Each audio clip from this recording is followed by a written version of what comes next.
The most replicated movie props out there. I collect horror memorabilia, but I'm looking for that centerpiece. I got something really scary to show you. Wow.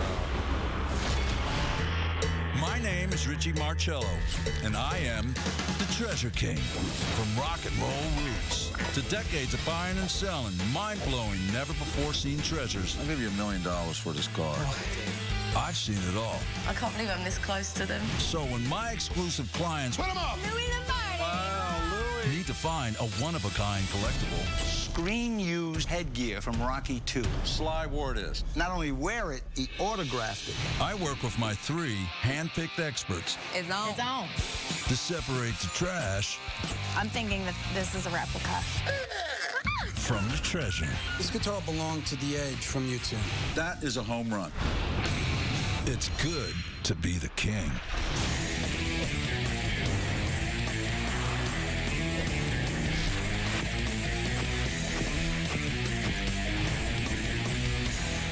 Okay, girls. What's up for today?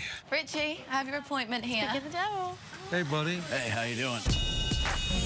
I'm very excited to meet the Treasure King. We talk about him in the collector community all the time. If you can't find something cool, he's the guy who's gonna find something cool for you. So what brings you into the Treasure King?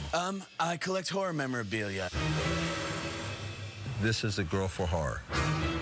So you must like Friday the 13th, Texas Chainsaw Massacre, Hellraiser. I like a good villain, you know, Jason Voorhees, Mike Myers, Hannibal Lecter, you know, so I'm looking for that centerpiece, you know, something to bring it all together. What is your budget? What are you looking to spend on? I'm willing to go up to like 40 grand. Well, that definitely gives me a lot to work with. I'm definitely the Scream Queen. I've already got a few iconic pieces in mind. Maybe the Freddy glove or the knife from Psycho. I'm gonna see what I can scare up. We'll get right on it. Look forward to it. All right, buddy. Just a simple background prop. It's not going to do it here. Thank you, Jay. We're going to have to step it up and find something great.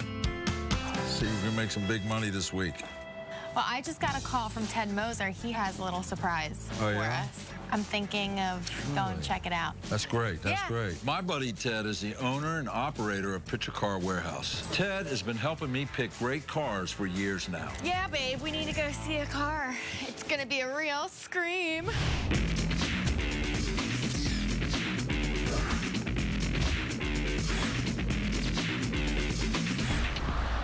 Ted's inside. He says that he has the most amazing thing for us to see.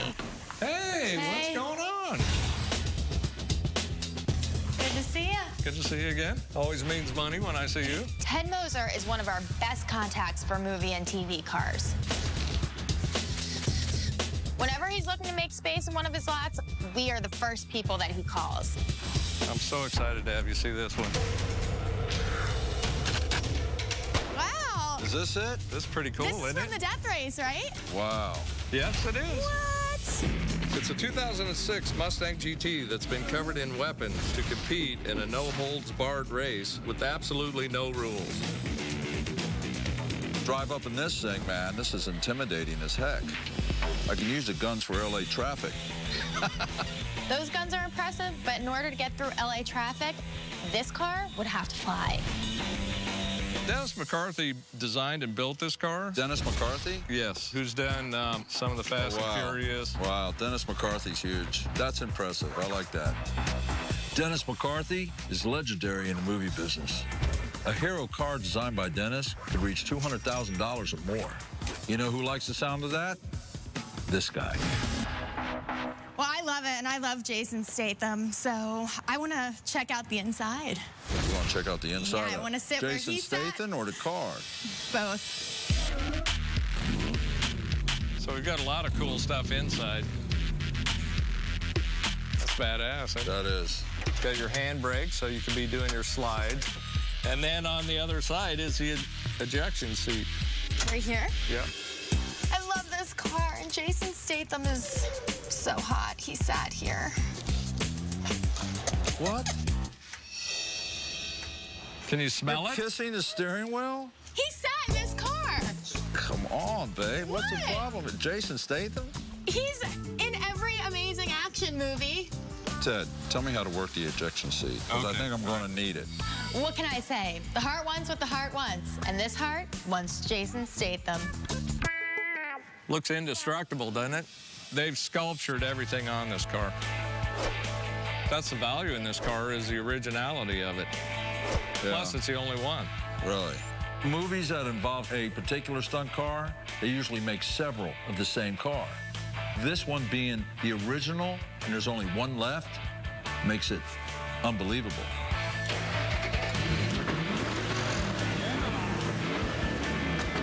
Sounds good, doesn't it? Killer. Well, let's take it for a spin. Get in. It's not street legal, buddy. It's not street legal? No. Wait a minute, we should be able to resell this thing too. Most of my clients want a car that they can drive around, not one that's just going to sit in the driveway. It's not drivable. Give me a good deal on it, Ted. No, there's no deals to be had on this. You know, I've been going around in my head, you know, the Fast and Furious cars, everything in this condition, especially hero cars, are going upwards of $100,000 to $125,000. So that's how much this is worth? Yes. For as much as I love Statham, and I like the movie, it was not that popular. Normally, it's about the cult following, though. Well, it's a very specific cult following and a small cult following, so $125,000 is asking too much. Yeah, plus I got to sell it, Ted. Come on. This is why I bring Chrissy along. One thing she likes more than great cars is a negotiation. He was saying into six figures, which I don't think is realistic. It's rare to find somebody that wheels and deals. How much can we get for this, really, babe? I think that anywhere between 80 and 90,000. I'd say 40 grand, babe. Come on. You know, I know Ted thinks I'm lowballing him. How can I make a profit on a resale if I buy it for full price? This is art. This is the only one. I figured 70 was my bottom dollar, so let's do 57.5 and call it a day. McCarthy did design it, and that's a big plus. All right, baby. We've done a lot of business. 57,500. All right, brother. Now all I got to do is find a Jason Statham fan to buy this thing. And not Chrissy. We're good. We're always good. Wrap it up, put a bow around it, and boom.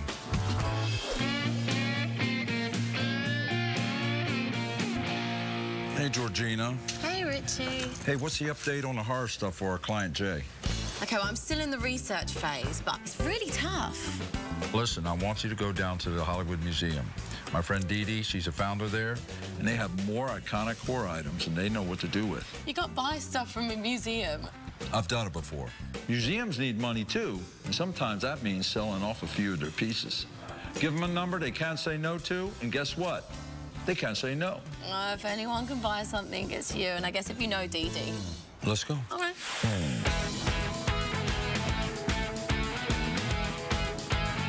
It's one of my favorite buildings in the whole world, the Max Factor I've never building. been here. It's beautiful. Dee Dee, how you doing, how are you? baby? Good to see ya. Oh, you look so nice. I need another one. Come here. Second kiss. All right. Now we're talking. You know something? I've been supplying Dee Dee with some great Hollywood memorabilia items for her museum. And in return, she finds me things, too. You have the best. You really do. The Hollywood Museum in the historic Max Factor building showcases over 100 years of Hollywood history with more than 10,000 exhibits. I got something really scary to show you. Are you ready? Like scary. I'm ready.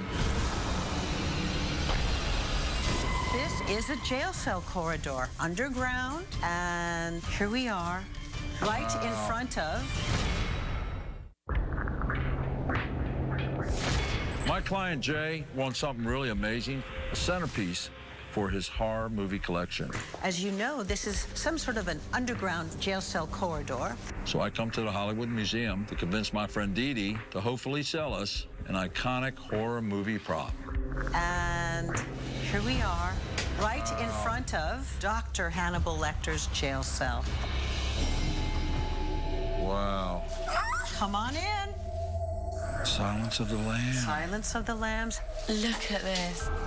Anthony It's Hopkins. scary. It's so real. Everything that they used in the film, it was broken down and shipped to us and rebuilt here exactly how it appeared on the set. Clarice. The most iconic piece is Hannibal Lecter's mask. Incredible. We're very fortunate to have this mask.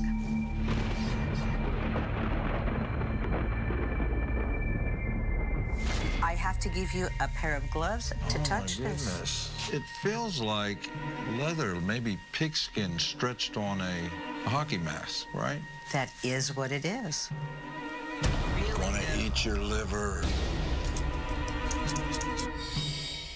This is the hero mask, and this was used for close-ups.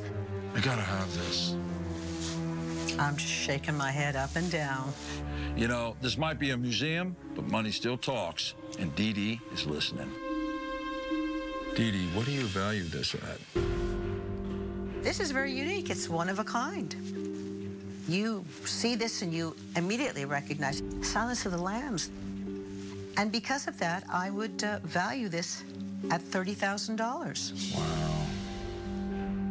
I know Jay said he was willing to drop $40,000 on something amazing, but I've done some research on this prop too, and I know there's a better deal to be had.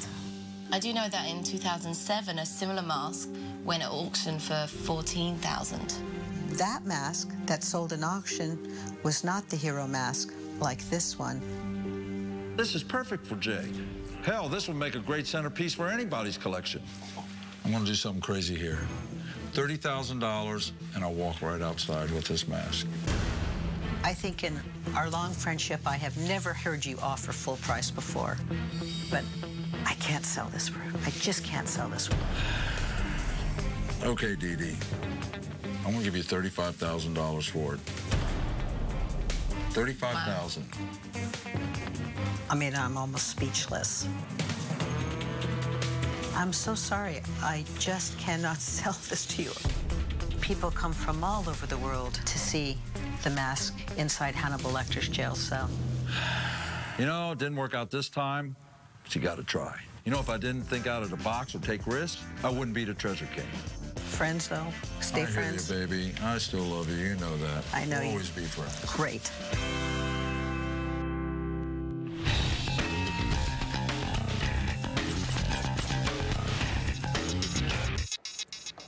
Hey, Hi. Kevin? Yes, that's right. Hi, nice to Amber? meet you. It is. We spoke on the phone. Absolutely. I set up an appointment with a collector who has a rare prop from Raiders of the Lost Ark. I'm going to grab Richie if you want Right to on. just wait right here. Okay. The Indiana Jones hat and jacket are on display at the Smithsonian, and this item is about as rare and awesome as that. This is Richie. Richie. Kevin, Hey, how are man. you? Hey, Kevin, how you Nice to doing? meet you. I'm great. So, you're the Indiana Jones guy, right? That is right. Sometimes people think I look like Indiana Jones. Really? Richie thinks he looks like everybody. Really? Yeah. No, I don't think I look like everybody. Other You people do. think I look like everybody. He puts a crow on his head. Do I look like Johnny Depp? You know, like Yeah. everything. I just have one of those faces. Right. Right? Okay, well, let's get back to business here. I think this next item you're probably going to like, and it's going to make people think you really are Indiana Jones. So Okay, cool. I have the idol in my hand. Oh, my God. This is the fertility idol that they use at the beginning of Raiders of the Lost Ark. It's a molten gold idol of a woman squatting down and giving birth. This is the one that Indy steals from the temple at the beginning of the whole series. I remember this scene real well. Yeah. Wow, I can't believe you got this. Probably the best piece of memorabilia that I've had in my collection. Screen use? Was it in the That's movie? what I was told, yes. Yeah. This is one of the most replicated movie props out there. Okay. I know Lucasfilms has 2 of these in their archives, and from the research that I've done, these usually have patina on them, and this one doesn't have any. So, I'm sorry, what is a patina? Well, let me explain it to you. Patina is a coating that forms when an item is exposed to the elements. You see, 200-300 years ago when the French used to gold plate everything, and now you see it now and it's real bright, that was because they put a mercury plate underneath the gold. Then the item was exposed to extreme heat, burning off the mercury and preserving the gold, and that's what kept it so bright for so many years. But now, because mercury is so deadly, they can't use it. And on a prop like this, if it was 30 years old and they use varnish on it, then it starts turning a little bit browner. This patina on this, very slight patina, is only maybe 3, 4, 5 years old. It's too bright. Unfortunately, Kevin, this is not a screen-used prop from 30 years ago. This is not. I feel really bad when people come in and they think they have the most amazing thing that's worth all this money, and then we tell them it's worth nada. It's so much better for them to know the truth than to live in a lie. A lot of people do this, so put it on your shelf, man. Thanks. Thank you. Sure. Well, good try, and thank you so much for coming in, You my got it, friend. guys. Thank you. Bye. All right. Well, Richie, that wasn't a complete loss. I mean, you taught me about patina and gold plating, and I learned something today. Well, good. Thank Hang you. around.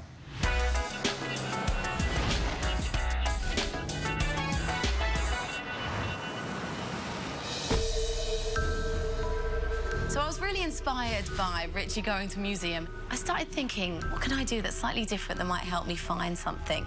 So I've called a few haunted houses, and then you won't believe it. I think I've got a lead on a real Freddy glove from the iconic Nightmare on Elm Street series. Hello? Is anybody there? Oh, hi. Come on in. I've been waiting for you. No, wait a minute. Nobody said I had to go in some creepy guy's basement. In horror movies, this never ends well. I don't know which way I'm going.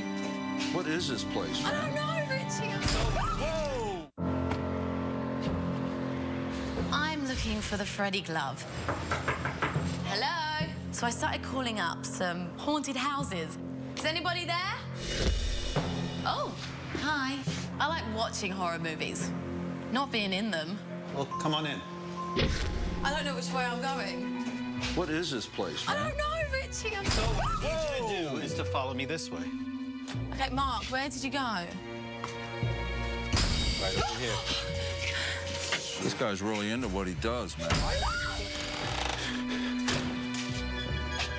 Can you turn on a light, dude? Let me give you a little advice here. One way not to impress a buyer is to scare the shit out of him.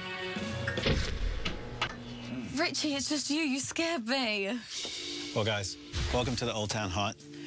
I hope you understand that's all part of the theatrics. I mean, if you're going to come get the Freddy's glove, you got to come get some of the smiley face. We didn't meet this nice guy. Hey, I'm sorry about that. These scares almost stopped my heart. And if this glove doesn't do something to revive me, this deal's going to be DOA. You want the glove? Yeah, where's the glove, That's what we're here for, yeah. No, I got to see this. Here it is. Your glove. Wow. Freddy glove. Wes Craven came up with this idea by watching his cat. He drew a sketch of just one of the claws, and then Luca Lucci, from that sketch, created this. Where'd you get this? I actually got this at an online auction. Wow. It's got the blood on it and everything. If this glove is the real deal, it will be an item of Jay's dreams. Or nightmares. My hand's aching. This is really heavy. The reason why it's so heavy is because it's real copper tubing and this is real steel. And it looks like it's older. Usually when copper is exposed to air, it turns that color. The only thing that seems weird to me is a glove. Well, it's definitely not the glove that was on the original Nightmare on Elm Street, especially with this strap here. When I first got it, the glove was deteriorating, so I just replaced it with a new glove. Well, where's the old glove? We actually got rid of that one because it was just falling apart. Mistake, babe. You never want to change anything on a prop like this. Changing the cloth part of the glove could be the difference of $5,000 to $10,000. So obviously the glove's been replaced. The few things that concern me, this rivet here, because in the first two films, it was lower. And another thing in the first film was this actually broke. So they had to solder it. And there's no indentation of it here. I think this is the glove from Nightmare on Elm Street 3. She's good. So, yeah, she is good. Am I That's why she works for the Treasure King. Right here is the letter of authenticity, Nightmare from Elm Street, Part 3. Seeing as though they use the same glove in the first two movies, probably means this is the second one ever made. This is perfect to be the centerpiece of Jay's collection. How much are you trying to get for it? You know what? I've never really even thought about selling it. I'm a collector. You don't have a figure in your head? How about 45? 45,000? Original glove. This dude must be dreaming if he thinks I'm going to pay $45,000 for this glove. The Hannibal Lecter mask was only $30,000. And that was in a movie that won a ton of Oscars. Wake up, babe. What I can tell you is the glove from the 5th film sold for $15,000. It's from 3, and the one from 5 went for 15. I would say 20 grand is what it's worth.